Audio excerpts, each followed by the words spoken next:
Okay mensen, hier kom papa. Ik heb gewoon McDonald's toegereden. Ik heb gewoon van mij alleen een Big Mac meal gekoopt voor supper. Van papa zien ons geld sparen. Ja. Hallo mijn barbecue. Jy vleie wat sy van hou nie. Ja, Wat nou nie? is fijn. Ik heb toch maar McDonald's toegereden terwijl ik nog wacht voor jou. Sê hoeveel kos te maakie? Wow. Hoe doen ze dat nou? Sy is so nice, mama. Ons uit te soet. Ek het mos gesê sy gaan McDonald's toe gaan. Nee. Sy het dan gesê. Sê, kom Ik heb net van mij gekoopt.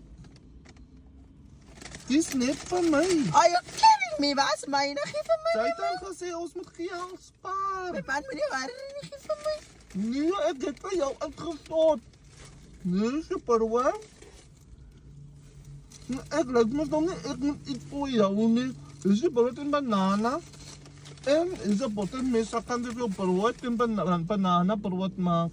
Nee, sy moet ek fucking kak met daai kind waar my kos. Nee, Nee, waar is my McDonald's? ons moet nou al save, mama. Zodat ons een klomp geld kan hê in December.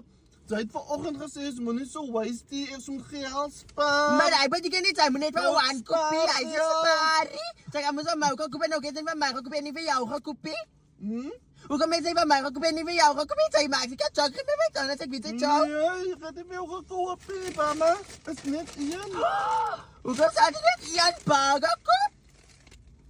Ai, ek hoeveel keer moet net gaan sê, Sy sê gefrit. Nee, mense by sparie Ek gaan so. banana brood. Sy sê gefrit. Nee, nou moet ek aan 'n pisang brood eet.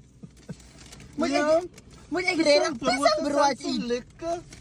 Nee, ek soek McDonald's. Moenie die savings by myne begin nie. Nee. Ek soek McDonald's. Ja, moet jy. Ons gaan nou so geld gebruik om jou McDonald's te koop. Ons kan man môre spaar, ek moet die gemeente met die McDonald's cut down nie. Ek het boer bedoel sy moet ander plekke spaar. Nee, gee myne. Gee hy vir my?